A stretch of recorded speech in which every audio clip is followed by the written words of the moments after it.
Holy crap, it's the end of November already. I thought I wasn't gonna make it in time, but here I am with my contribution to Zelda Month. Now, in the past, I've covered a lot of terrible Flash games and stuff, so like, you guys remember those videos? Okay, so Zelda now.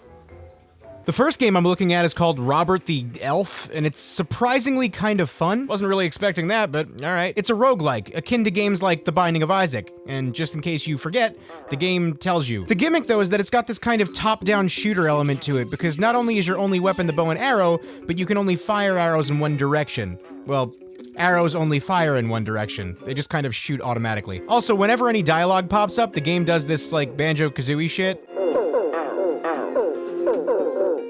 Not that I'm complaining. The premise is kind of fucking weird. Apparently someone stole your favorite napkin and you need to retrieve it. So, it's a game about finding a napkin. I really didn't think too much of this game by the way it sounded, but it's a lot better than I thought it would be. I actually got pretty into it, and I wasn't really expecting to. It's pretty much exactly what you think it is. You crawl through a randomized dungeon collecting power-ups and fighting bosses. All the sound effects are pretty funny though. I'm pretty sure some guy just like made a bunch of noises with his mouth. The death screen is kind of funny too, but I mean, the game's cool, but just like, you just play The Binding of Isaac too, like, instead. So this one's creatively named, Zelda, or as I like to call it, A Link to the Bad. They basically tried to make a Zelda game in Flash with a link to the past assets, and it's fucking god-awful. First off, for some reason, whenever you press any of the letter key buttons on the keyboard, Link just starts, like, running in place, like a hamster on a fucking wheel. When enemies attack you, it just kind of happens. Like, you know how in a real game, when you get attacked, there's maybe some recoil, you bounce back, get some invincibility frames so you can recover?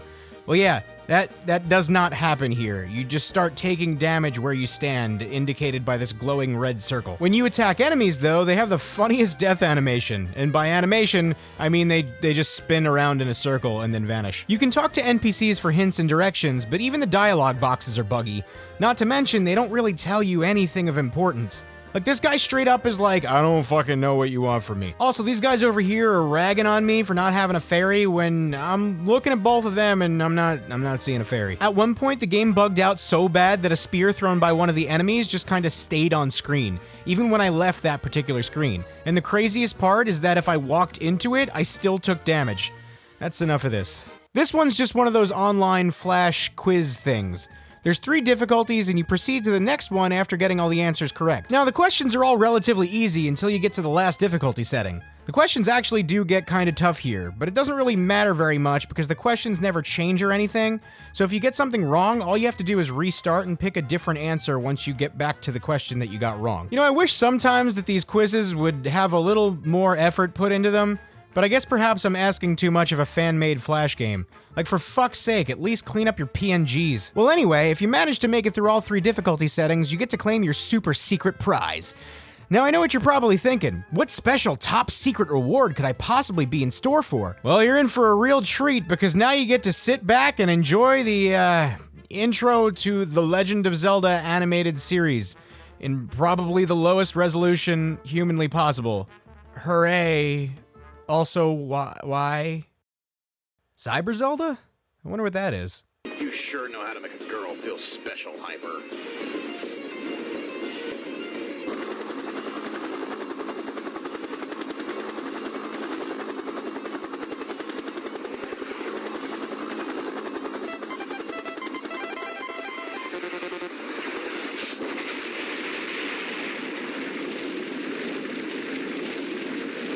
So this is a recreation, or attempt at least, at making a Flash version of some of the minigames from Ocarina of Time.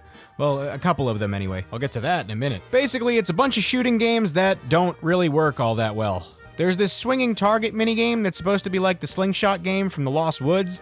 This is probably the most playable one of the bunch, but the target swings back and forth too fast to play perfectly. I'd understand if it was just swinging too fast and I wasn't precise enough to hit it, but nope. It's just because clicking your mouse or trackpad doesn't register fast enough between clicks to actually pull it off. I have a similar problem playing this one as well. This is supposed to be like the game where you shoot the rupees in Hyrule Castletown.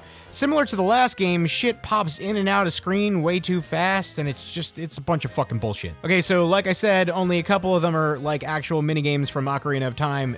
These other 2 are pretty fucked up. This one's called Cuckoo. How do you pronounce that? Because, like, I've been playing Zelda since I was, like, fucking 3, and I still don't understand how you pronounce that. I'm gonna say Cuckoo. Wait, no, it's got two O's. It's got two O's. Cuckoo. There we go, Cuckoo. Ha. This one's called Cuckoo Hunt, and, well, cuckoos fly across the screen all willy-nilly at like 150 miles an hour, and you gotta blow them to bits. Lovely. There's actually a lot of games floating across the internet where you have to kill the cuckoos. I'm not entirely sure why everyone's so offended by them. I mean, they just kinda hang out and mind their own business until you fuck with them. They're cool, man. Just don't fuck with them. And then we have this one. Once again, another game that requires you to be faster than it's actually possible to be. This one wants you to kill Navi. Alright, this one I kind of, like, get. Navi's annoying as fuck, but like I said in my Pokemon Flash Games video, I don't know why some kids are so angry. So much so that they need to make games about killing video game characters that they don't like. So much pent-up aggression about something so not important. I think some of you kids need to take a page out of the Book of Mannheimer and go outside. The worst thing ever just got worse. Sorry to anyone who liked Skyward Sword. That game... You are entitled to your opinion, but that game is not good. I was skyward bored. But anyway, guess what happens when you take the idea behind a game that I super don't like and then you make it worse? You get this. What this game tries to do is implement Skyward Sword-esque mechanics in a 2D Flash game, using the mouse. I don't really think I need to explain in detail why this is a bad idea, but yeah, it's bad. Like, unimaginably bad. You know, it's easy to rag on these Flash games because it's not like they're made by professional game devs or something, but like, this has gotta be one of, if not the worst controls I've ever seen in a Flash game ever. And that's one tough title to take. I mean, think about it. They took a control scheme that itself was fundamentally flawed and tried to implement it into something worse. Basically, you use a few of the letter keys to control Link's movement, and then for your sword, well, you swing it around like a Neanderthal by quickly moving the cursor around. It doesn't really work. Apparently there's a way you can do a stronger attack, but that never really worked either. Don't get me wrong, I tried, I really did. But I couldn't even get past the second enemy. This one's just... wow. That's, not a sentence. This one's called Hyrule Defender. It's a tower defense game with Zelda mechanics and assets. It's actually not 100% terrible, but so far there's only 2 stages you can choose from. Now the gameplay is not totally bad, but the English usage on the other hand, well... Next up is the Hero of Rhyme, a Zelda fan game in which you have to freestyle rap your way to victory. You start off in Link's house just like in A Link to the Past, except this time you're woken up by a fairy. And then you proceed to speak in rhyme to said fairy. You have multiple choice answers with how to respond, and I guess the idea is to follow up whichever lines come before it with whatever sounds most clever and rhymes the best. It doesn't matter what you respond with in the beginning though, because no matter what, the fairy tells you that you're terrible, and then the game presses onwards. Now the next part confuses me a bit. You're thrown right in front of Ganon, and the fairy tells you that you don't have enough rap points to win a rap battle against Ganon. Problem is, I don't actually see any other path that you could possibly take. The only option is to battle Ganon, and as far as I know, this fight seems completely unwinnable. I played it a bunch of times and tried different options, and nothing seems to work. I guess I'm gonna have to just come to terms with the fact that my rhymes are whack AF. Zelda the Secret Passage. That sounds pretty mysterious and exciting. I wonder what this one's all about.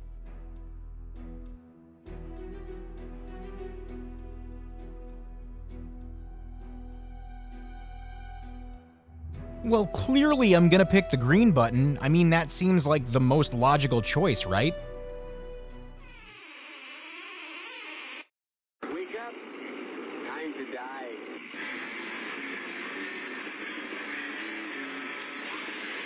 What the fuck?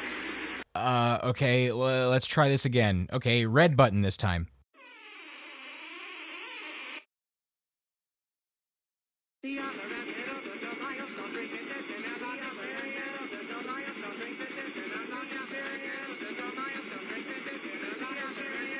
What the fuck? So I know Chad Dronick did a similar video and covered this game in his, but it's so bad and strange. You walk around and Link attacks enemies with not the Master Sword, but the straight up fucking Triforce. I'm not sure why, but the game would just randomly keep respawning me back at the start when I didn't even die or anything. And then once I actually did die, everything just kind of froze. RIP. So I got a lot of flack in my Sonic Fan Games video for being harsh about a bunch of games made on something called Scratch. A lot of Sonic fans were upset that I, 1, didn't talk about good Sonic fan games, because I guess people are unaware that these videos are almost 100% satirical, and 2, that I was really, really mean and made fun of games that were made on a very limited engine by a bunch of little kids who were really trying hard to make some fun games. And you know, after thinking long and hard about it, I checked out another fucking Scratch game, and big surprise, it was a steaming pile of dog shit. I don't care what the reason is, this shit's garbage. Link moves slow as fucking molasses, the collision detection is barely functional, and the game plays Link's "I just took fucking damage" noise when you attack enemies. It's trash. Stop making this shit. If the engine is so limited, don't fucking use it. Kids, don't ever let me stifle your creativity. You can do anything you want to do and make anything you want to make. Never, ever lose your imagination. But this shit is bad and dumb. Stop it. Hey everyone, thanks for watching my video. If you like this, I've got a couple more you can click on right there. Big shout out to Peanut Butter Gamer for starting this whole celebration in the first place. As always, if you want to keep up with everything I do, click that subscribe button. And I will see you guys next time.